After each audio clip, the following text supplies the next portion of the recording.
Bom dia, moçada! Tudo bem com vocês? Aqui quem vos fala é o professor Eugênio Bastos, canal Geogênio, a serviço dos alunos que gostam de estudar e passar em concursos.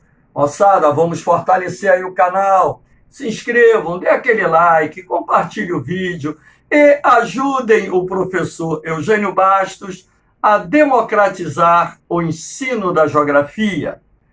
Moçada, o tema da nossa aula de hoje será blocos econômicos, ou seja, um tema de grande importância que cai com muita frequência nas provas de vestibulares e também na prova da SpaceX.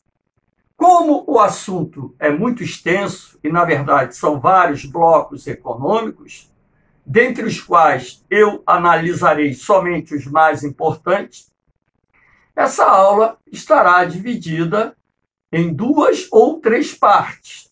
Esta é a primeira parte sobre o tema blocos econômicos regionais. Mas, antes de falarmos especificamente sobre os blocos econômicos, é preciso fazer uma abordagem sobre as etapas de integração que envolvem os blocos econômicos regionais.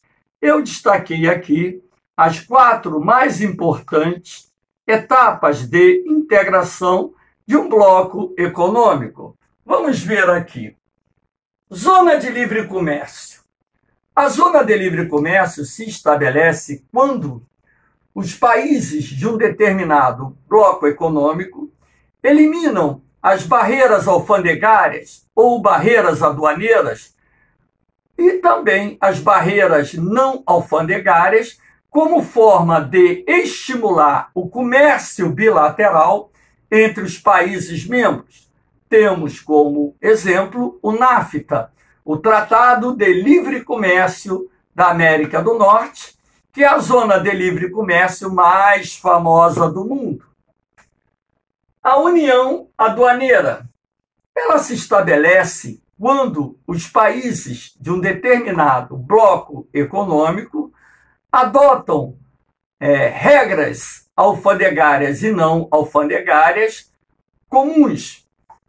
Dessa forma, nós temos, por exemplo, o Mercosul, considerado uma união aduaneira incompleta, até mesmo porque o Mercosul adota a TEC, a Tarifa Externa Comum, mas, mesmo através da criação da TEC, essa regra não é amplamente utilizada pelos países membros, e sim parcialmente empregada. E, por esse motivo, o Mercosul é considerado uma união aduaneira incompleta. Cuidado com isso. Aqui nós temos o mercado comum.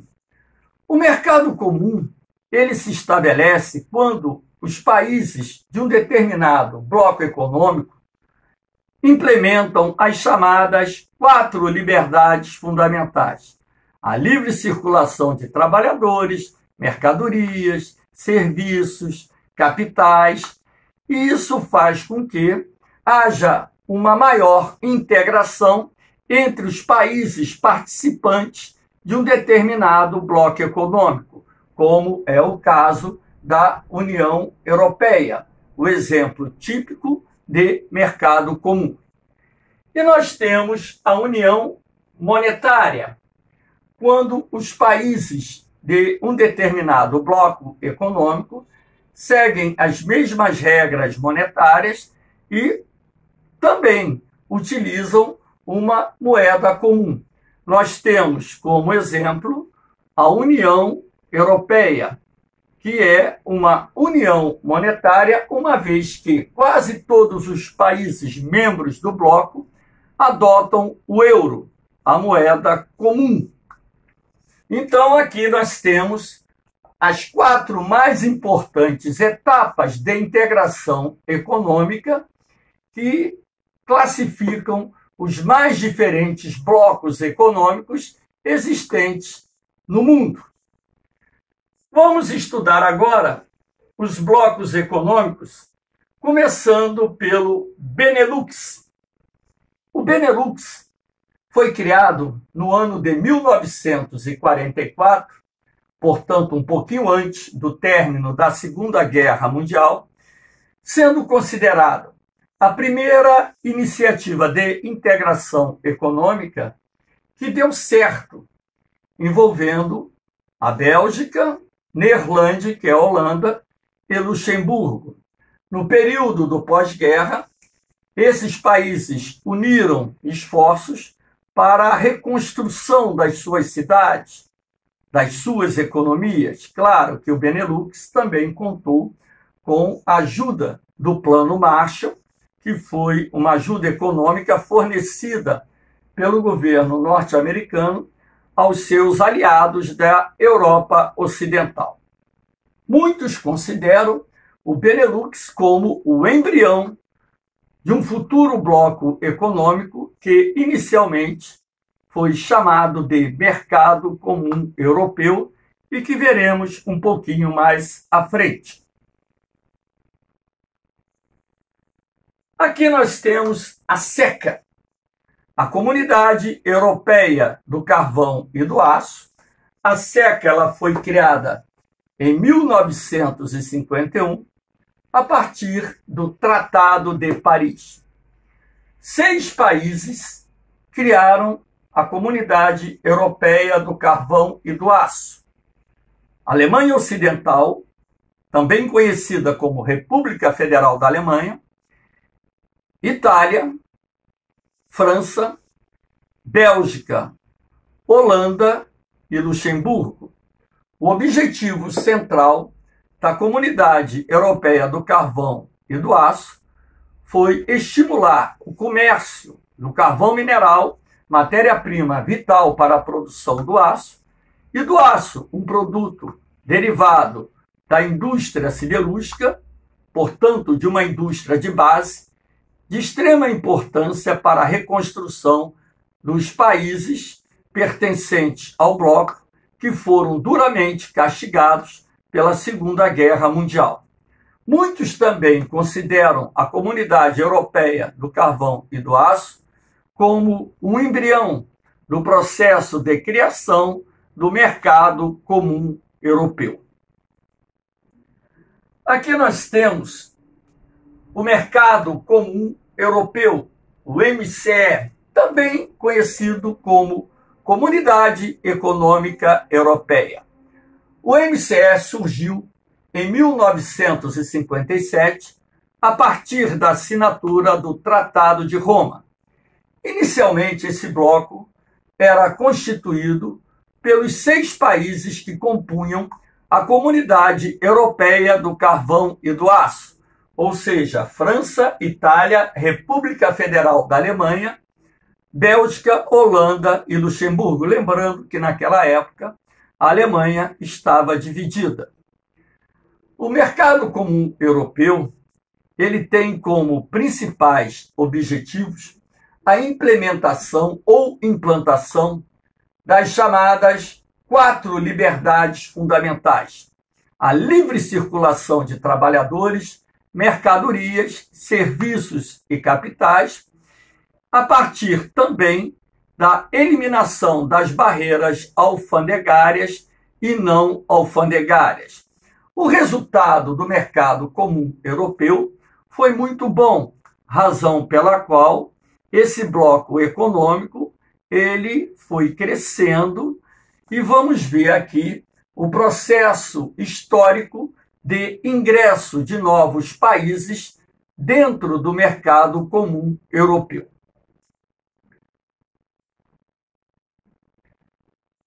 Em 1973, o Mercado Comum Europeu passou a contar com mais 3 novos membros: o Reino Unido, a Irlanda e a Dinamarca, época em que ele era chamado Europa dos 9. Em 1981, ingressou a Grécia. Passou a se chamar, portanto, Europa dos 10. Em 1985, ingressaram Portugal e Espanha, e o bloco ficou conhecido como Europa dos Doze. Foi quando, em dezembro de 1991, representantes desses 12 países se reuniram numa cidade holandesa chamada Maastricht e lá assinaram um novo tratado, o Tratado de Maastricht, que substituiu o Tratado de Roma e mudou o nome do Mercado Comum Europeu para União Europeia. Sendo assim, a União Europeia ela vai incorporar novos objetivos, aqueles que já existiam dentro do contexto do Mercado Comum Europeu. Ora, como nem todas as barreiras alfandegárias e não alfandegárias haviam sido eliminadas no período de vigência do Mercado Comum Europeu, era preciso eliminar por completo as barreiras que travavam o livre comércio entre os países membros. Sendo assim, este foi um dos mais importantes objetivos contidos no processo de criação da União Europeia. Outros objetivos foram incorporados ao Tratado de Maastricht. A criação do Banco Central Europeu, localizado na cidade de Frankfurt, na Alemanha. O Banco Central Europeu é responsável pela confecção e distribuição do euro e também pela coordenação das políticas econômicas dentro do contexto da União Europeia. A criação do Parlamento Europeu, que possui, na verdade, duas sedes, uma em Estrasburgo, na França, e outra em Bruxelas, na Bélgica. O Parlamento Europeu é composto por deputados eleitos em todos os países membros do bloco, sendo que o número de cadeiras é proporcional ao tamanho da população de cada país. Sendo assim, a Alemanha é o país que tem o maior número de cadeiras no Parlamento Europeu. Professor, o que se faz no Parlamento Europeu? Ora, o Parlamento Europeu ele vai aprovar o orçamento da União Europeia, vai desenvolver projetos de interesse comunitário e por aí vai. Mas o Parlamento Europeu ele não tem o poder para ingerir nos assuntos internos dos países pertencentes ao bloco. Portanto, é um parlamento exclusivo para discutir, fiscalizar os interesses e as contas da União Europeia, elaborando também projetos de interesse comunitário. Aí nós temos aqui a implantação de uma moeda única, o euro, que é adotada por quase todos os países da União Europeia. A última vez que eu fiz um levantamento dos 27 países que compõem na atualidade a União Europeia, 21 estavam adotando o euro. Implantação da cidadania europeia. Professor, o que seria essa cidadania europeia? Por exemplo, eu sou português, moro em Paris. Eu posso votar e ser votado para prefeito e vereador de Paris, mesmo não sendo francês. Então, a implantação da cidadania europeia é uma etapa de grande interesse, de grande importância para a unificação do bloco econômico. Lembrando que no bloco econômico, na União Europeia, existe o Blue Card, que é o cartão azul, que possibilita as pessoas que possuem cidadania nos países que pertencem à União Europeia circular livremente, trabalhar livremente em qualquer país pertencente ao bloco.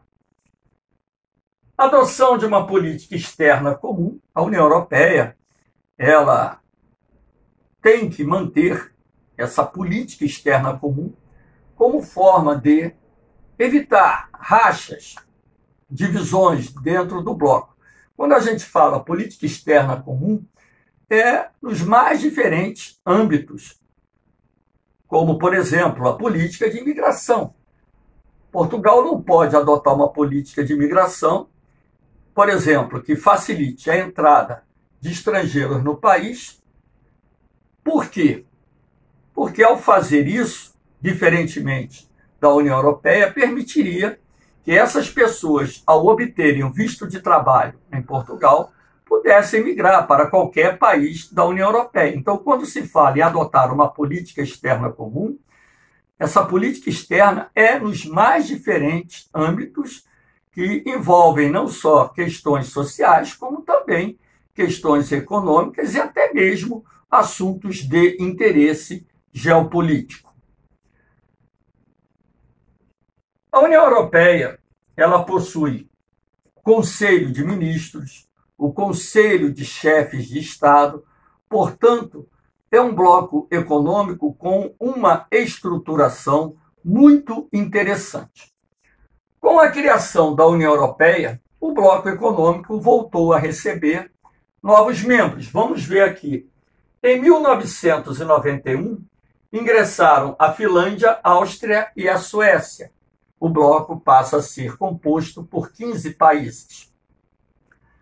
Em 2004, ingressaram mais 10 países: Letônia, Eslovênia, Lituânia, República Tcheca, Eslováquia, Malta, Chipre, Polônia, Hungria e Estônia. Então, aí, o bloco passa a ser formado por 25 países. Em 2007, ingressaram a Bulgária e a Romênia. O bloco passa a ter 27 países. E em 2013, foi a vez da Croácia. O bloco passou a ter 28 países. Como, posteriormente, em 2016, iniciou-se o processo de saída do Reino Unido da União Europeia, que foi finalmente finalizado em janeiro de 2021, o bloco econômico conta hoje com 27 países. Não sei de onde que saiu esse 27 países. Aqui nós temos o Brexit. Exit, saída. Bre, de Grã-Bretanha. A saída dos países que compõem o Reino Unido da União Europeia.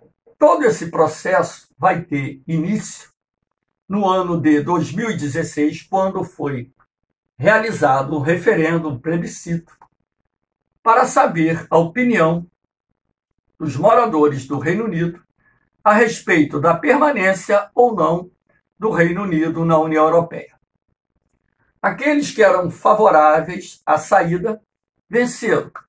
No pleito, 51,9% dos que foram às urnas votaram pelo sim, dando início ali o processo de saída do Reino Unido na União Europeia.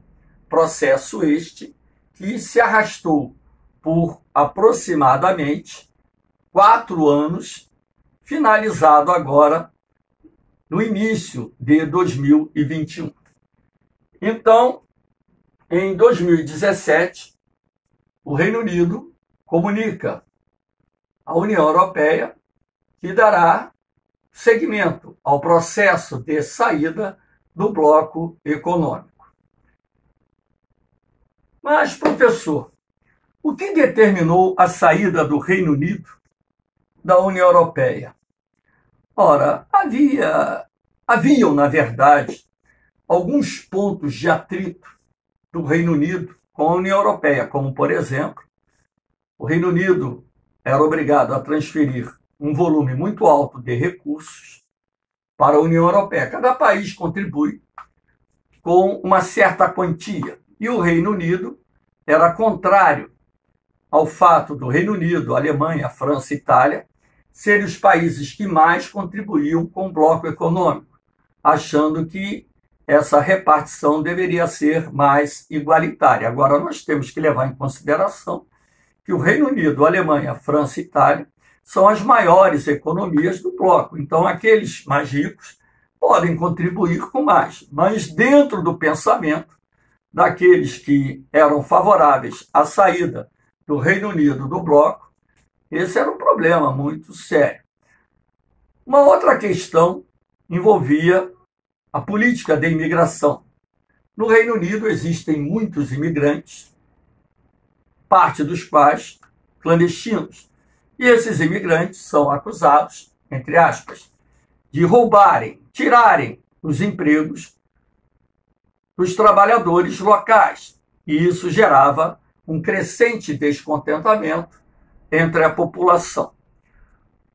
Um outro aspecto que foi levantado dentro dessa questão da saída do Reino Unido da União Europeia foi que, com a saída, o Reino Unido não mais se submeteria às regras da União Europeia, estando livre para fechar acordos comerciais individuais com vários países do mundo.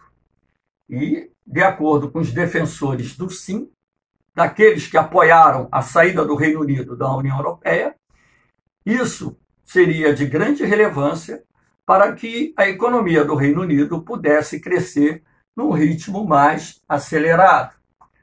Mas também há de se destacar que a saída do Reino Unido da União Europeia poderia gerar alguns problemas, como, por exemplo, gerou várias empresas que estavam no Reino Unido temendo, a perda de mercado dentro da União Europeia, se transferiram para países que permaneciam no bloco.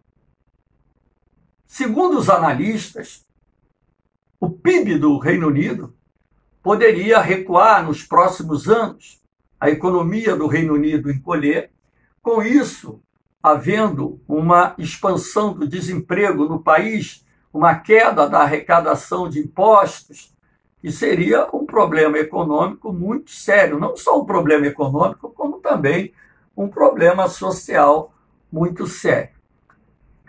Professor, a possibilidade de outros países mais à frente iniciarem a saída da União Europeia, eu não vou dizer que não, até mesmo porque na democracia temos eleições de tempos em tempos. Então, se partidos de direita, extrema-direita, vencem as eleições em qualquer país comunitário, é possível que haja um processo de saída do bloco econômico, o que reduziria ainda mais o tamanho e o poder da União Europeia, que, sem dúvida nenhuma, é o mais importante bloco econômico existente no mundo.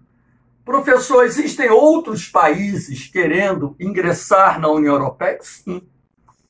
O mais antigo é a Turquia. A Turquia já teve rejeitado algumas vezes a sua solicitação de ingresso na União Europeia. Mas por quê? Quais são os elementos que dificultam o ingresso da Turquia na União Europeia? De acordo com os membros da União Europeia, não vou dizer que é uma posição conjunta, total, mas, na verdade, existe essa posição. A Turquia não é considerada um país genuinamente europeu. Apenas 10% do território turco se encontra na Europa, 90% no continente asiático.